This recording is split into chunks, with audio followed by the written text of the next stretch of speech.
Allah Azza wa Jal has mentioned here 3 different diseases.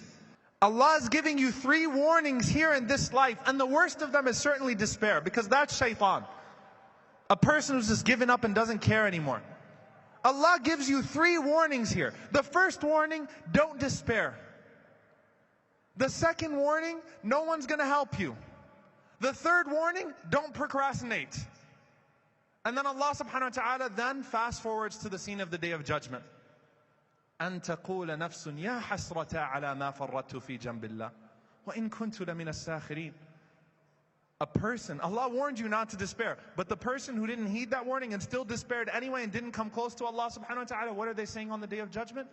يا حسرة على ما فرطت في جنب الله. Remorse.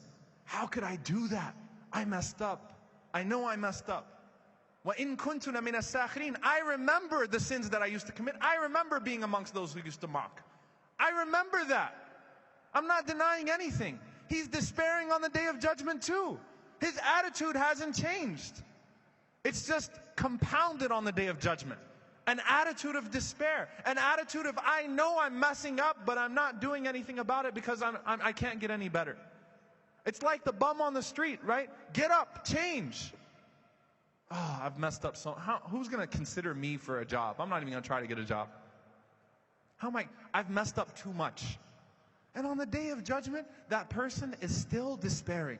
Remorse. Nadam is good. Regret is good when it turns you to Allah subhanahu wa ta'ala. Remorse is bad when it turns you away from Allah subhanahu wa ta'ala. And on the Day of Judgment, I'm not denying anything, but I didn't do anything about it. Despaired from Allah subhanahu wa ta'ala. Every time I thought about getting better, shaitan came to me and reminded me about how messed up of a person I am. So a person comes and says, and I'm serious, I hear this all the time, right? I can't wear hijab, I don't pray. I can't fast, I don't pray. I can't pray, I don't fast. I can't go to Hajj, I have haram money. Shaitan gets you thinking backwards, not forward, not, well, you know what, so that my fast can be acceptable, let me make sure my salah is good too. So that my Hajj can be accepted, let me get rid of the haram stuff too.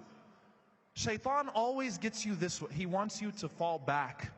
He tells you before you commit a sin, Allah's going to forgive you, don't worry about it. After you commit a sin, how could you do that? What a horrible person you are. No hope. And on the Day of Judgment, that person is still beating himself up. Hasra.